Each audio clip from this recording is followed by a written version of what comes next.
Fala, meu povo, aqui é o Davenir Ganon, Diário de Anarres. Também falo como organizador da antologia Outros Brasis da ficção a vapor. E este é o Conto a Conto, um programete de entrevistas, um quadro do canal, que é para a gente falar do que a gente mais gosta, né? Que é literatura de ficção científica brasileira. E começando essa primeira leva de entrevistas com os autores selecionados via edital para participar com um conto na antologia Outros Brasis da ficção a vapor, que está neste momento em campanha de financiamento coletivo via Catarse. Então, cheguem lá no site da plataforma, digite ali catarse.me.obfav, Outros Brasis a ficção a vapor, e dê uma olhada lá nas opções de campanha. Tem o pacote básico que está assim super barato, e também tem como, para quem não conheceu a primeira antologia de contos de ficção científica brasileira, tem como adquirir um combo que vale muito a pena, né? São, se não me engano, R$65 por 2 livros, e já com frete incluído, né? Faz muita diferença. Às vezes a gente abre a campanha lá e tá um preço bom, aí vem um frete alto de lapada ali, aí já dá aquela desanimada, mas vocês podem entrar lá na campanha, vocês não vão se decepcionar com as opções, nem com os preços e nem com o resultado, né? Esse livro tá sensacional. Esta é a segunda entrevista, agora eu vou fazer com o caríssimo Fernando Godoy, autor do conto Canudos a Vapor. Canudos a Vapor é a contribuição do Fernando para essa antologia. Em primeiro lugar, gostaria que o Fernando se apresentasse, porque dentre todos os que eu chamei, ele faz parte daqueles que eu ainda não conhecia, né? O processo de seleção foi às cegas, né? Eu recebi apenas os contos, não fazia ideia de quem poderia ter enviado. E aí, quando eu entreguei todos os contos para a editora, eu falei: por favor, me conta quem é, pelo amor de Deus, que eu quero saber quem são essas pessoas. E dentre os selecionados, acabou acontecendo que alguns já eram conhecidos, porque o alcance do edital também, obviamente, chegou a alguns que eu já conhecia e outros que eu não conhecia. O Fernando é um deles. E aí também uma das ideias do Conta a Conta é aproximar, né? Porque a gente olha a campanha e geralmente vê um nome e vê o título do conto, né? Então a ideia com as entrevistas é dar um rosto e uma voz também para aquela lista que fica apenas fazendo sugestões das histórias que vão vir. Então, eu passo a palavra para o Fernando para dizer quem é você, Fernando, e qual é teu envolvimento com a literatura. Beleza. Eu sou o Fernando, moro em São Paulo, tenho 26 anos, sou publicitário de formação. Trabalho hoje com design, mas me considero escritor também. Não trabalho com isso, mas é uma vocação minha. Eu comecei uma faculdade de jornalismo, mudei para publicidade, tudo por questão da escrita, né? Sempre gostei de escrever, sempre quis escrever. E com o tempo foi essa paixão, ela foi ficando meio de lado, foi virando um hobby, foi virando um sonho e acabei não investindo muito nisso. Até que no ano passado eu decidi retomar um pouco esse hobby, essa vocação. Tentei escrever um livro, comecei a escrevi em torno de 100 páginas. E aí, com as loucuras da vida, as coisas vão acontecendo, o tempo vai faltando. Perdi também o ritmo do livro, estava escrevendo todo dia, e aí, quando isso acontece, é difícil retomar, é difícil você pegar o ritmo de novo, retomar como que estava a relação dos personagens, essas coisas. E comecei a tentar escrever contos, para coisas mais curtas, para tentar ganhar ritmo e principalmente, né, confiança de terminar uma história, porque Muitas histórias, eu penso muito em histórias. Essa que é a grande verdade. Eu gosto muito de ler, gosto muito de ver filmes, gosto muito de ver séries. É algo que faz parte da minha vida desde sempre. Sou uma pessoa muito imaginativa. Então, quando eu comecei a escrever contos, era para conseguir concretizar algumas histórias, mas ainda assim não estava satisfeito. E aí, um dia pesquisando sobre concursos, né, de literários, de contos, eu encontrei o da Caligo, né, do Ficção a Vapor, e falei, é isso, vou participar, vou escrever, espero que dê certo. E foi uma grande surpresa ter sido selecionado, para falar a verdade.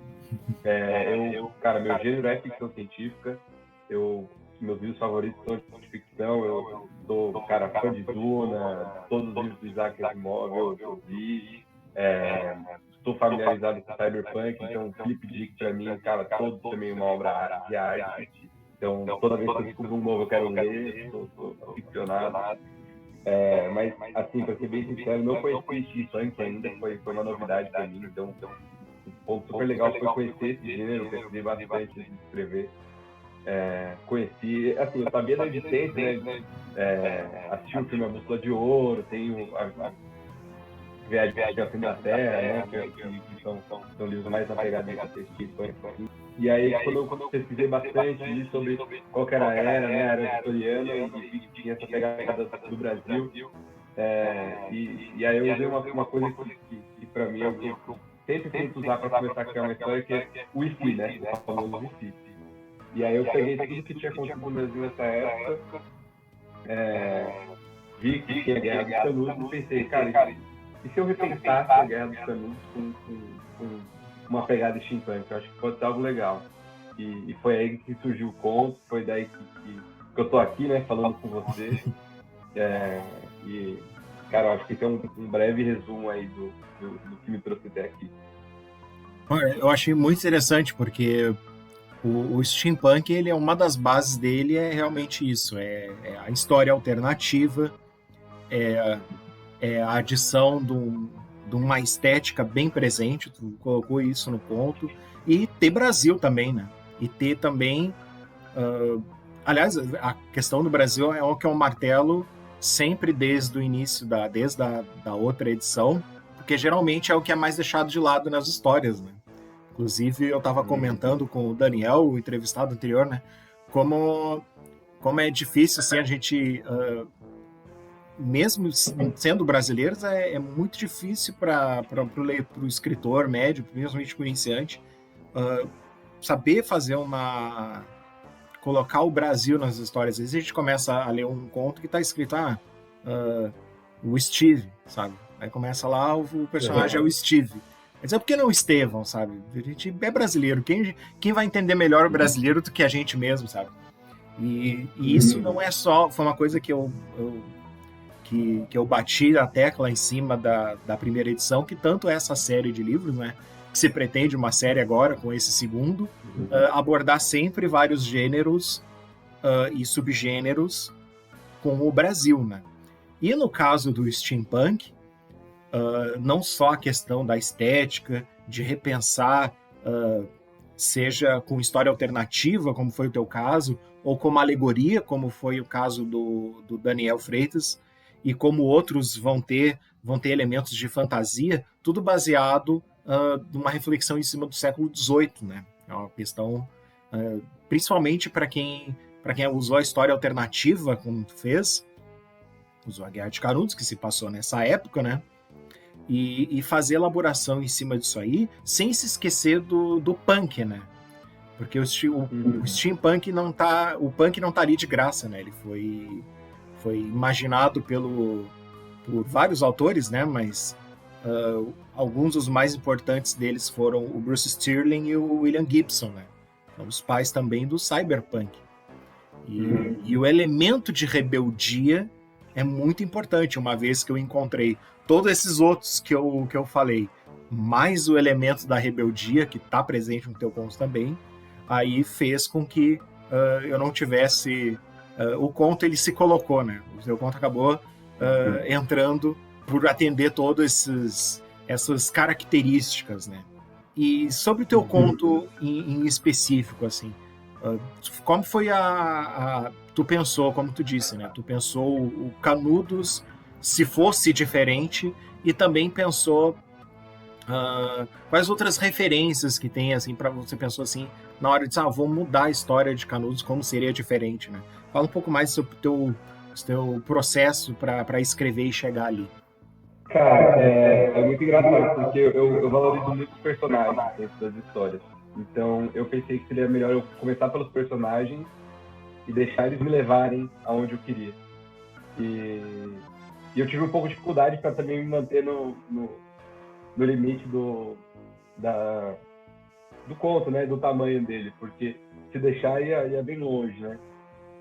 Então, quando eu criei o primeiro personagem, eu pensei primeiro quem ele era, qual seria o conflito dele, e pensei na arquetipação dele, né? De quem que ele é. Ele seria uma pessoa super ligada a um propósito, e a rebeldia dele ia estar ligada ao propósito dele. E a partir daí eu fui levando, e eu tinha que ter uma pessoa, um personagem que colocasse a sementinha na cabeça dele, que fosse a dúvida, tinha que ter um personagem também que fosse uma referência dessa rebeldia, referência dessa mudança. E aí uma coisa foi encaixando na outra, o personagem foi se relacionando com o outro, e foi assim que eu construí a história. As referências, eu acho que vêm de muitos lugares, eu acho que acaba ficando no inconsciente, né? Como eu falei, o cyberpunk é um gênero que eu costumo consumir, então a rebeldia está ali. Distopia tem muita desse punk, né? Distopia acaba sendo, então, Nós, Calocaína, todos esses livros, eles têm um quê de rebeldia também que está ali. Então, acho que as diferenças são de tudo que eu já consumi, né? História. Então, acho que isso me ajudou e eu acabei focando mais nos personagens. E, bem, como tu falou, né, tu não, o steampunk, assim, foi uma referência que tu pegou para poder participar desse processo, né? Mas, assim, numa maneira geral, sobre o que tu escreve, assim, qual é o teu foco, assim, que tu busca, né? Já vi que já falou, assim, nas referências, né, Cyberpunk, Philip K. Dick, que especialmente para mim, também já é o meu top, né? Na minha estante, começa com Philip K. Dick e depois eu vou colocando o Cyberpunk, aí depois eu coloco o Steampunk e depois vem o resto, né? E para ti, assim, as tuas referências, assim, que tu usa para escrever, né? Que tipo de contos que tu escreve, né? Já que o Steampunk foi uma novidade, né? Eu costumo escrever contos realmente de ficção, então comecei a escrever contos mais relação interestelar, assim, então, tipo, como que seria com outras vidas em outros planetas, como seria a tecnologia, como isso influenciaria numa religião, por exemplo. Gosto também de inteligência artificial, então como uma inteligência artificial poderia, por exemplo, mudar uma profissão, como as pessoas se relacionam.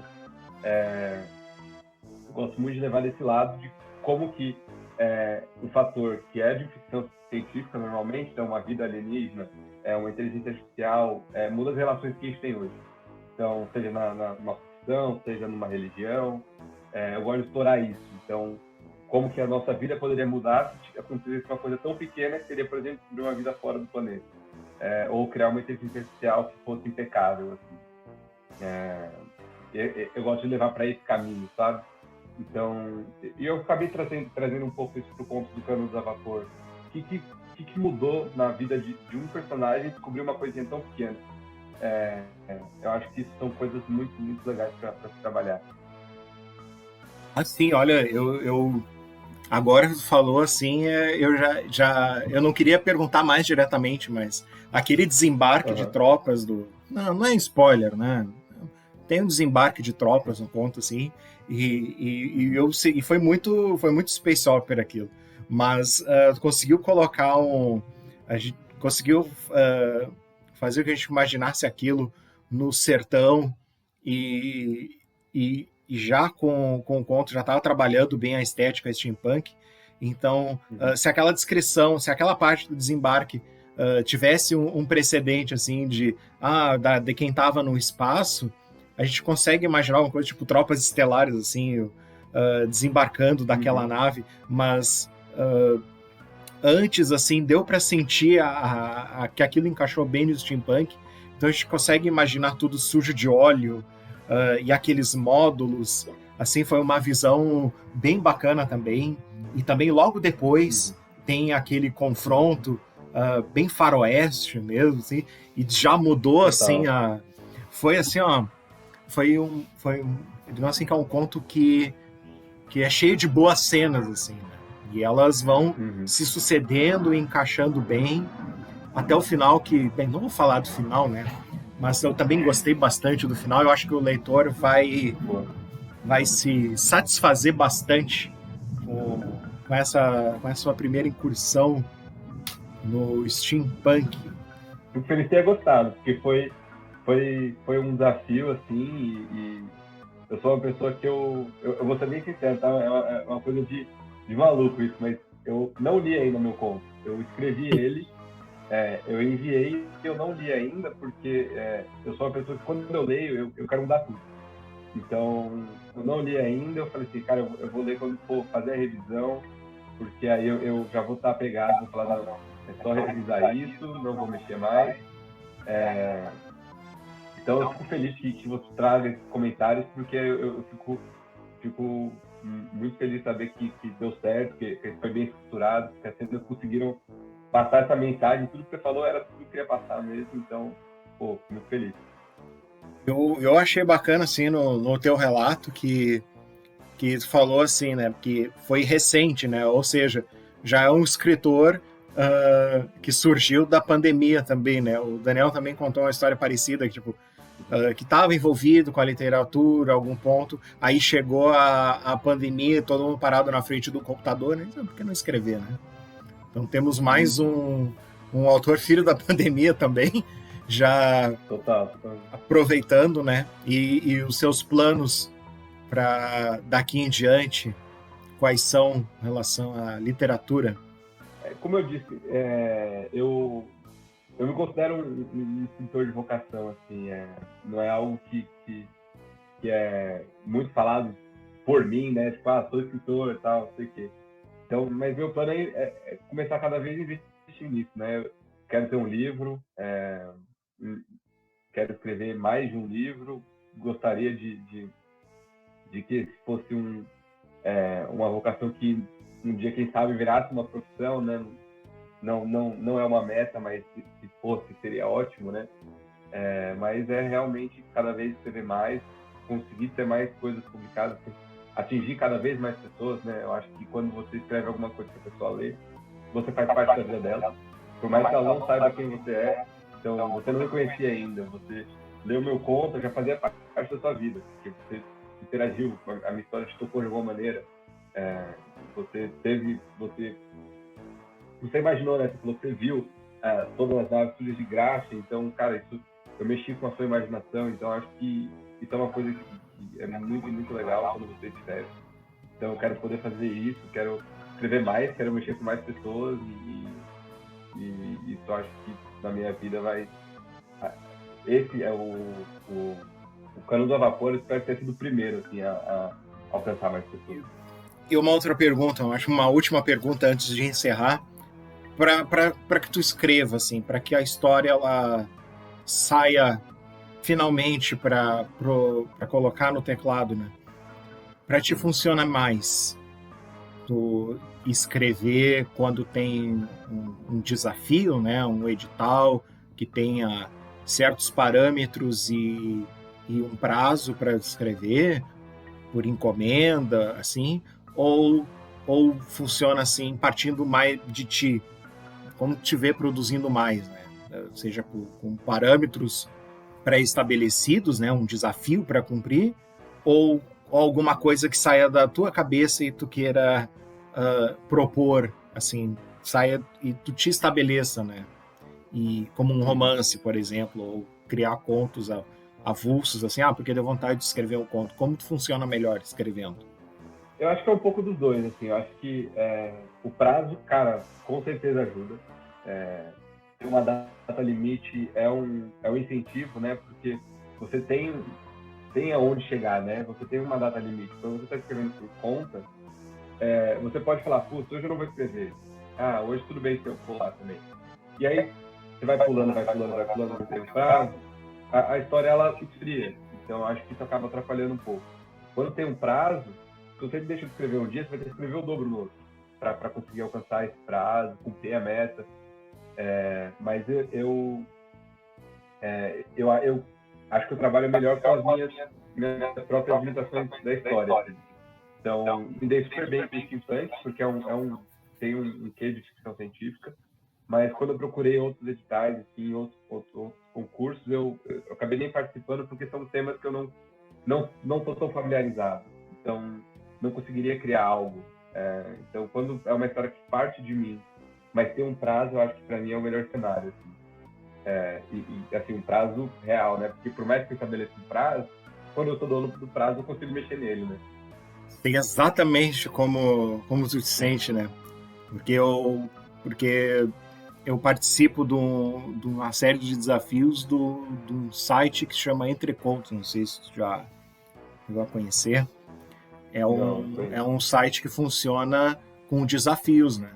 E, inclusive, foi da onde eu tirei a ideia de fazer a leitura cega para a organização, né? Fazer a leitura só recebi o texto e um pseudônimo da editora, e aí depois eu fui escolhendo só os textos, sem saber quem era, e mandei de volta. Lá nesse site ele funciona assim, né? Eles dão quantidade de palavras, um tema e um prazo. E aí a gente envia com um pseudônimo, e aí eles colocam no site com esse pseudônimo. E todos têm que ler todos os outros contos e deixar comentários, né? Então, a ideia é tu ter um conto e tu ter pelo menos, se estão 30 pessoas participando, tu vai ter 29 comentários de pessoas que leram atentamente. Aí elas vão dar uma nota, e aí depois a organização soma todas as notas e declara um vencedor, né? Mas a graça é funcionar com o desafio, né? E aprender com as outras pessoas, né? Então, eu acabei me criando assim, né? Com desafios assim em cima da cabeça.